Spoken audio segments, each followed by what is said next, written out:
સંસ્થાન રાજકોટ સંચાલિત શ્રી સ્વામિનારાયણ ગુરુકુળ જ્ઞાનબાગ જુનાગઢ. વિદ્યાર્થી મિત્રો, ધોરણ 10 માં આપણે વર્તુળ ચેપ્ટરમાં ટેક્સ્ટ બુકમાં 10મું ચેપ્ટર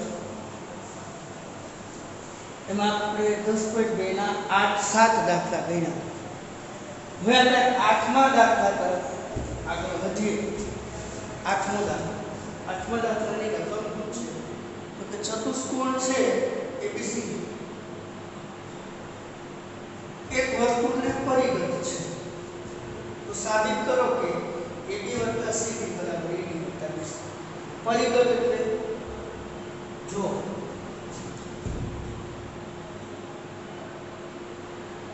આ વર્તુળ છે, આની અંદર ચતુષ્કોણ હોય તો એને અંતર્ગત કહેવાય, અને આ વર્તુળ છે એ ચતુષ્કોણની અંદર હોય તો એને પરિગત કહેવાય. સમજાવું? અંતર્ગત અને પરિગતમાં એટલો ફેર છે. અંતર્ગત અને પરિગત. વર્તુળ ની અંદર ચતુષ્કોણ તેને શું કહેવાય? વર્તુળ ની અંદર ચતુષ્કોણ અને ચતુષ્કોણ આ વર્તુળ એની અંદર ચતુષ્કોણ છે, અને અહીંયા ચતુષ્કોણ ની અંદર છે. તો વર્તુળ અંદર છે એટલે એને પરિગત, વર્તુળ બહાર હોય તો એને અંતર્ગત કહેવાય. આ તમારે યાદ રાખવાનું છે, બરાબર? મેં અહીંયા ચતુષ્કોણ દોરી નાખ્યો, ABCD ચતુષ્કોણ દોરી નાખ્યો, બરાબર? હવે AB ને P માં સ્પર્શે છે, BC ને Q માં, CD ને R માં અને AD ને S માં વર્તુળ સ્પર્શે છે. હવે તમે જોશો કે આ 10.2 છે પાઠ્યપુસ્તકનું સ્વાધ્યાય માં 8મો પ્રશ્ન તમે જોશો એવો જ 11મો પ્રશ્ન છે, બે એક જ રીતે, અને બધા જ રાઇડરો તમારે કરવાના નથી. જે સિલેક્ટેડ રાઇડર્સ છે એ અહીંયા કરાવીએ છીએ આપણે, એ કરવાના, અથવા સંદર્ભ પુસ્તકો રેફરન્સ બુકોમાં જે રાઇડરો આવ્યા એ કરવાના. બધા રાઇડરો કરવાના નથી. અને બધા કરવા હોય તો જ્યારે એક્ઝામનો ટાઈમ હોય એ સમયે તમે કોર્સ પૂર્ણ કરી લીધો હોય એ સમય કરો તો એ તમારા માટે વેરી ગુડ છે. અત્યારે તમે કરશો તો આ રાઇડર છે સીધા જ ભૂલાઈ જાય, તો રાઇડર મગજમાંથી નીકળી જાય. એટલા માટે વિદ્યાર્થી મિત્રો, હું પણ અત્યારે તમને જે જરૂરી રાઇડરો છે જે એક્ઝામમાં પૂછાય છે એવા છે એ કરો. તો એવા આપણે લગભગ કરાવ્યા જ છે, છતાં એ કરાવું છું. અને 11 નંબર આપીને આ ચેપ્ટર આપણે કર્યું હતું. 11 નંબર. શા માટે 11 નંબર? તો કે ગણિતના ભાગ પાડો ને તો ખરેખર 11 ભાગ થાય. તો એ ભાગ મુજબ તમને પ્રેક્ટિસ વર્કમાંથી, સંદર્ભ પુસ્તક રેફરન્સ બુકમાંથી ચેપ્ટર કરાવી દીધું. હવે આપણે ટેક્સ્ટ બુકમાંથી આ કરાવી, એમાં તમને બધી થિયરી કરાવી દીધી. હવે ટેક્સ્ટ બુકમાં 10.2 8મો દાખલો તો આપણે પહોંચી ગયા, 12 દાખલા છે. હવે આના પછી સીધો 12મો શરૂ છે. 11મો તમારે આ જ રીતે કરવાનો, કોઈ જાતનો ફેરફાર. છેલ્લે બદલે એટલું જ કે એ સમાંતર બાજુ ચતુષ્કોણ છે તો એની સામસામેની બાજુ સમાન, એટલું જ બદલે, બાકીનું કંઈ બદલે નહીં. બાકીના રાઇડર ન કરો તો સારું, મજૂરી ન કરો તો સારું. બાકી કરવા હોય તો કંઈ વાંધો નથી, કરવાના, પણ અત્યારે ન કરો. ચાલુ કરશે એ રાઇડરો કરવા નહીં. ખોટું પ્રેશર મગજ ઉપર દેવું, કારણ કે પૂછાય એવી શક્યતાઓ બહુ ઓછી છે. આપણી ભણવાની પદ્ધતિ માર્ક પર આધારિત છે. તમને આખું ગણિત આવડે છે પણ માર્ક ઓછા આવ્યા તો સમાજ, વાલી બધાય તમારી પર રાડો નાખશે. એટલે માર્ક કેમ વધારે કવર થાય, કેવી રીતે માર્ક વધારે આવે. હવે એ રાઇડરો છે એના એટલા બધા લાંબા થાય કે એમાં માર્કિંગ અઘરું થાય. જ્યારે ચેપ્ટર મુજબ આ રાઇડર એવા છે જે તમને કરાવી છે, એ રાઇડર એવા છે કે જે બેસે છે, 2-3 માર્ક 4 માર્કમાં ફિટ બેસે, એટલે આપણે એ ડાયગ્રામ કર્યો. તમારે કોઈ પણ રેફરન્સ બુક જોઈ લેવાની, જેમ કે અપેક્ષિત ને બધું જોવાનું, એમાં કેટલા જ રાઇટરો આપેલા હશે, બધાની આપેલા. તો આપણે 8મો પ્રશ્ન 10.2 નો ક્વેશ્ચન નંબર 1 નો 8મો પ્રશ્ન આપણે કરવાનો છે ને સાબિત કરવાનો. ચતુષ્કોણ ABCD વર્તુળને પરિગત છે તો સાબિત કરો કે AB + CD = AD + BC. તો તમને એક જ સિદ્ધાંત આપવો જોઈએ, આપણે ફરીથી યાદ કરાવી દઈએ. આ છે વર્તુળ, આ એનું કેન્દ્ર, આ વર્તુળની બહાર આપણે કોઈ બિંદુ, આ વર્તુળની બહારના બિંદુમાંથી જ્યારે સ્પર્શક આપણે દોરવું છે, બે સ્પર્શક, એક સ્પર્શકનું x કહ્યું, બીજા સ્પર્શકનું y કહ્યું. આ એનું સ્પર્શ બિંદુ છે, આ P. તો આપણે એવું શીખી ગયા પ્રમેય નંબર 10.3 માં કે વર્તુળની બહારના બિંદુમાંથી વર્તુળને દોરેલા સ્પર્શકોની લંબાઈ સમાન હોય છે. વર્તુળની બહારના બિંદુમાંથી વર્તુળને દોરેલા સ્પર્શકોની લંબાઈ સમાન હોય છે.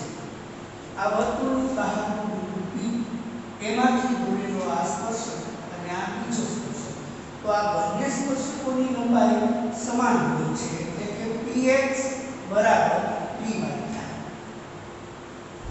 બંને સમાન થાય. બરાબર છે. તો એ સિદ્ધાંતનો ઉપયોગ અહીં કરવાનો છે.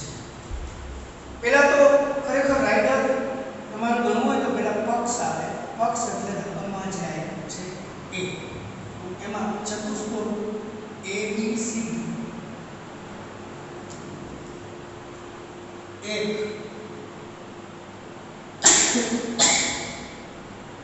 વર્તુળ, એનું કેન્દ્ર O અને ત્રિજ્યા R ને પરિગત છે, ત્રિજ્યાને પરિગત છે.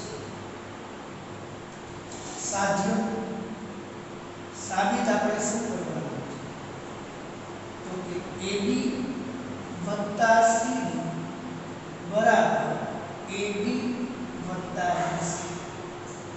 આ સાબિત કરવાનું છે. AB + CD બરાબર AD + BC. આ સાબિત કરવાનું જોઈએ. સાબિત કરવું આના પછી જે આવે એને સાચું, તોની પહેલાનો પક્ષ ને તો પછી સાચું. હવે આવે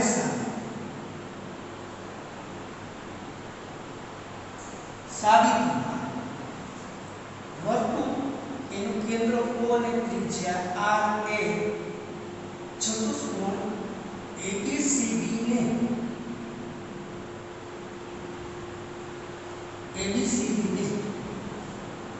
અનુક્રમે AB ને P, BC ને Q બરાબર છે. તો AD ને P બિંદુમાં, આ AB છે એને P બિંદુ, આ BC છે એને Q બિંદુ, CD ને R અને DA ને S.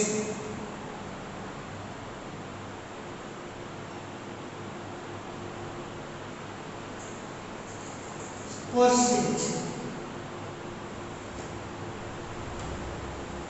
DA ને S માં સ્પર્શે છે. સમજાણું?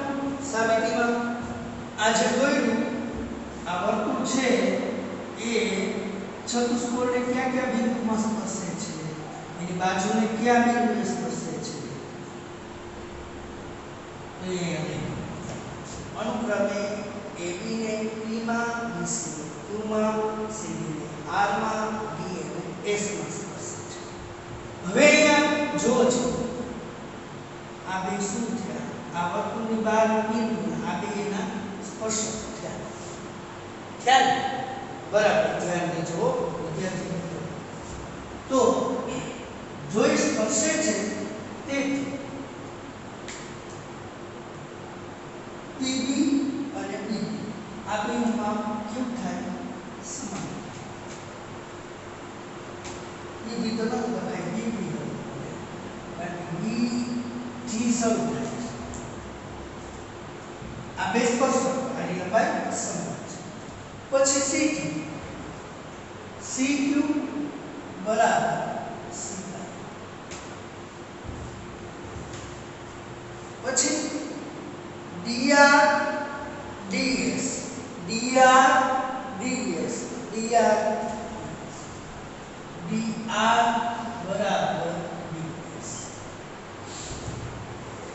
અને AP AS AP બરાબર AS આ બધાય શું છે?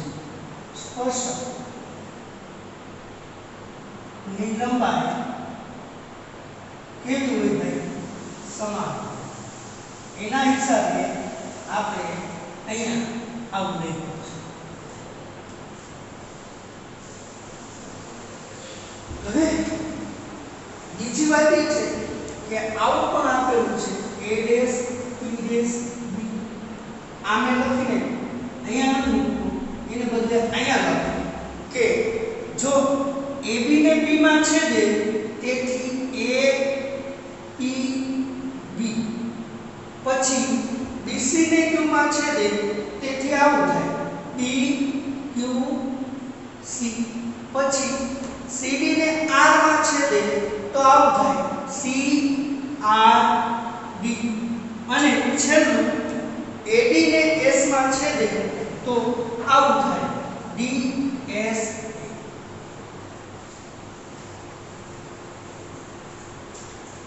આવું થાય DSS.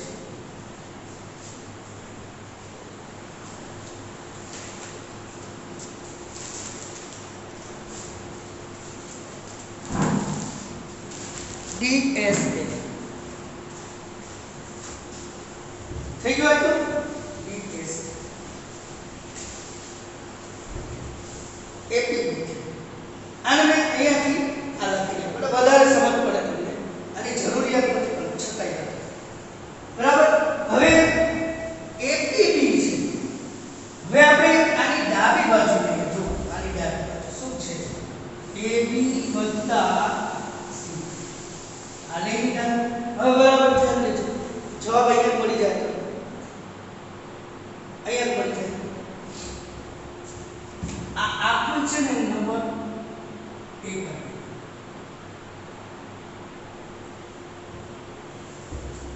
હવે AB એટલે તો અહીં ધ્યાન દો. AB એટલે કોણ? તો કે આ કે બાજુ થાય. આ બેનો સરવાળો કરો AP અને PB, અથવા AP અને BB બેનો સરવાળો કરો તો એટલે AB થાય. AP પ્લસ સમજાવું તમને? AP અને આ BB આ બેનો સરવાળો કરવો એટલે આખું થઈ જાય AB. અહીંયા જો AB છે. હવે મારે વાત કરવાની છે CD. તો CD કોણ થાય? તો કે આ CD છે ને, સોરી આ CD છે ને CD. તો એ કેમ બન્યા? તો કે CR અને DR બેનો સરવાળો. CD એટલે CR વત્તા DR આ બેનો સરવાળો. હવે અહીંયા જોજો બરાબર છે. AD અને BC લઈ આવવાના છે. AD એટલે કોણ? બરાબર ધ્યાન. AD એટલે કોનો કોનો સરવાળો? AS અને DS નો સરવાળો થાય.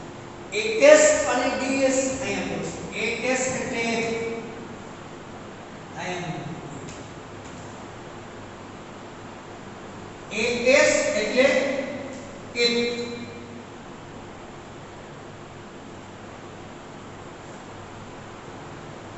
આ બાજુમાં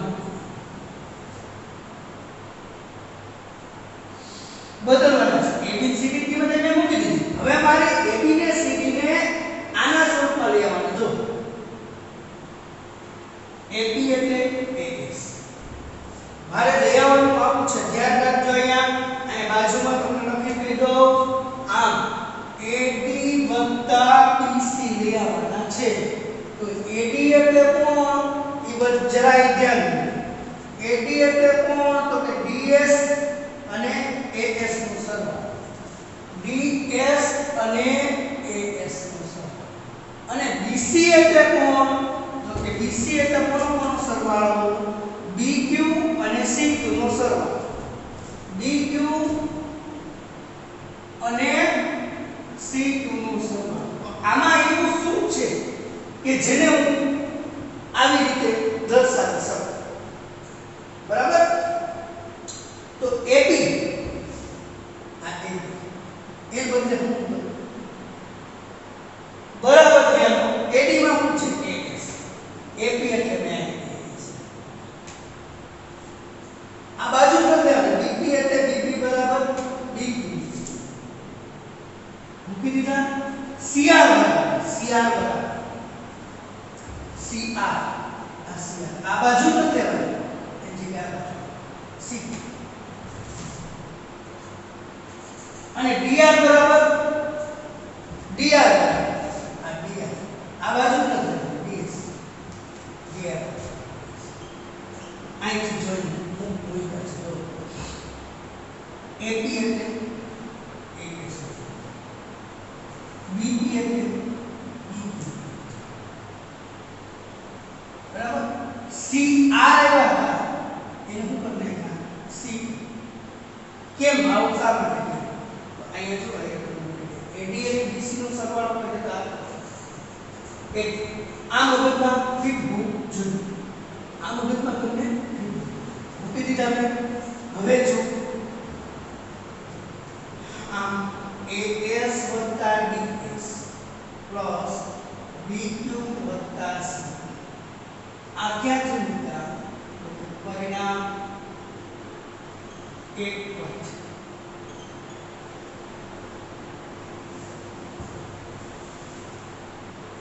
AS અને DS નો સરવાળો AS અને DS નો સરવાળો અહીંયા જો આવ્યા AS અને DS બેને ભેગા કરો તો શું બની જાય AD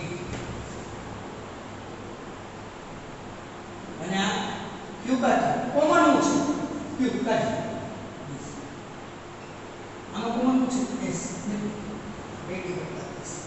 AD + CD બરાબર આવી રીતે આ રાઈટર મતલબ મુશ્કેલ ઉપર ફરી કહી દઉં આ પૂછાઈ શકે એવો રાઈટર છે. તરતમાં ચતુષ્કોણમાં વર્તુળ ચતુષ્કોણ ABCD છે એક વર્તુળને પરિઘ છે એટલે બહારથી સ્પર્શે છે. તો આ સાબિત કરો કે AD અને CD નો સરવાળો AD અને BC નો સરવાળો છે થાય. પક્ષમાં અહીંથી આટલું આવ્યું એને કહેવાય પક્ષ. સાધ્યમાં સાબિત કરો કે પછી જે આવ્યું એને સાધ્ય. હવે તો કે વર્તુળ આપ્યું છે એ વર્તુળ ABCD ને આ વર્તુળ ABCD ને અનુક્રમે AD ને B માં BC ને Q માં CD ને R માં D અને S માં સ્પર્શે છે. હવે અહીંયા બધા બિંદુઓ મૂકી દીધા. ડિઝાઇન કેવી બની તો કે APB બન્યા BQC બન્યા CR બન્યા DSA એને અહીંયા લઈ. હવે બીજું આ બિંદુ B છે વર્તુળની બહારનું બિંદુ છે ત્યાંથી બે સ્પર્શક એનું નામ છે BP અને BP બાયને લેખા BP બરાબર એવી રીતે અહીંયા આવી જો CR અને C CR CQ અને CR સમાન.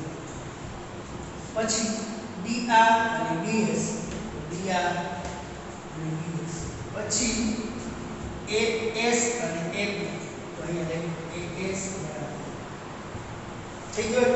આ કેમ હોય તો કે આ ચારેયને પરિણામ પર એક કહી દીધો મેં સ્પર્શકોની લંબાઈ સમાન હોય એટલે આ ગણિત. હવે મેં આની ડાબી બાજુ લઈ AB વત્તા C લખી AB વત્તા C. AB એટલે શું થાય? જો ફરીથી AB AP અને BP નો સરવાળો પાઈ AP વત્તા B પછી CD જો આ CD સામસામે બાજુ આવશે CD CR અને DR નો સરવાળો પાઈ CR અને DR. હવે મારે આ બાજુ જોતી જ નથી, આ બે બાજુ મારે તો એમાં AD અને BC લેવાનું. તો આ બે બાજુ નથી લખવાની, આ બાજુના આ બે બાજુને સંલગ્ન હોય એવા રેખાખંડો લખવાના નથી, એને ભૂલી જાઓ. તો કે ભાઈ DR ને બદલે હું શું લખી શકું? તો કે DS. DR ને બદલે શું લખી શકું? તો કે આ DR ની જગ્યાએ DS લખી શકું. બરાબર? DR ની જગ્યાએ DS લખી શકું. પછી હું AS AP ની જગ્યાએ હું લખી શકું? AP મારે બાજુ AB બાજુ જોતી જ નથી. AP ની જગ્યાએ શું લખી શકું? AS. ઓકે, AP ની જગ્યાએ AS. વિકાસ બરાબર ધ્યાન રાખો. હવે અહીંયા હવે આ બાજુ AP ની જગ્યાએ AS. હવે BP ની જગ્યાએ મારે B2 BP. પછી અહીંયા CR ની જગ્યાએ મારે C2. હવે મેં શું કર્યું? S વાળા હતા ભેગા, Q વાળા હતા બેમાંથી S કોમન નીકળી જાય એવું જ વિચારો કે બેમાંથી S નીકળી જાય સરખું છે નીકળી આવી ગઈ ડી બાજુ, આમાંથી સરખું છે નીકળી બીજી બાજુ આવી એમ ન જોયું. S અને DS નો સરવાળો અહીંયા આવીને જો AS અને DS એનો સરવાળો કરો તો આખી બાજુ AD થાય.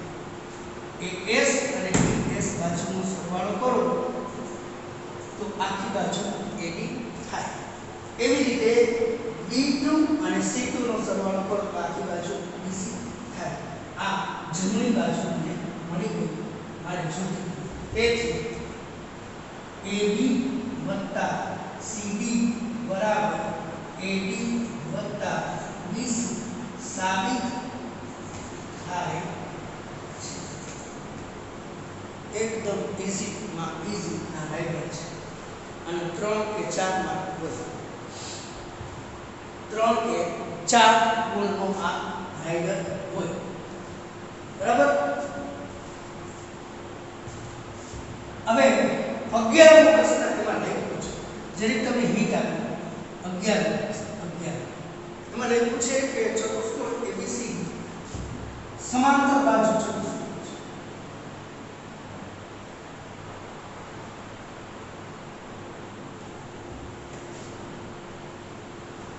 ચાલો ને 11મા પ્રશ્નમાં એક શબ્દ જોડે છે કે સમાંતર બાજુ ચતુષ્કોણ છે એવું સાબિત કરો. સમાંતર બાજુ ચતુષ્કોણ છે હોય તો શું થાય? એક સામસામેની બાજુ સરખી, સામસામેની બાજુ સરખી, AB અને CD સમાન અને BC અને AD સમાન. આટલું મેળવ્યા પછી એટલું ખાલી લખી નાખજો એટલે 11મો પ્રશ્ન ક્લિયર થઈ ગયો. AB બરાબર CD અને AD બરાબર BC એટલે આ 11મો પ્રશ્ન. આટલું તો એમય કરવાનું છે, એમાં કાંઈ ફેર નથી. આટલું કરવાનું, ખાલી આ કરવાનું. 11મો પ્રશ્ન 9, 10 આપણે કરવાના નથી. 11મો પણ એને પૂરો થઈ જાય.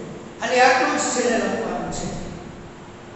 AB નું માપ અને CD નું માપ સમાન છે અને AD નું માપ અને BC નું માપ સમાન છે. એટલે આ 11મો પ્રશ્ન પણ અહીંયા પૂરો થયો.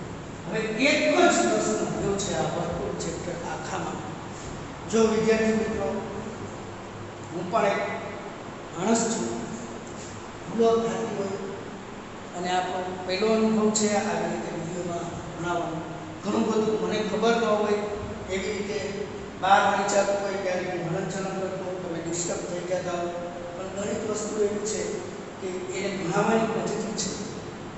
મારે આ હલનચલન કરીને મારે તમને બતાવવું જ પડે અને ક્યારેક મારી ઝડપના હિસાબે તમે સમજી ન પણ શકતા હો તો તમને જે કાંઈ તકલીફો પડતી એની તમે કોમેન્ટ કરી શકો છો. કોઈ જરૂર નથી, બધી બાબતમાં બધા પરફેક્ટ હા, પણ એક બાબતમાં હું પરફેક્ટ છું. મને જે હું તમને ભણાવું છું એનું મને પૂરેપૂરું નોલેજ પહેલાં મને છે, પછી સો ધેટ આ તમે કરી નાખજો. બરાબર.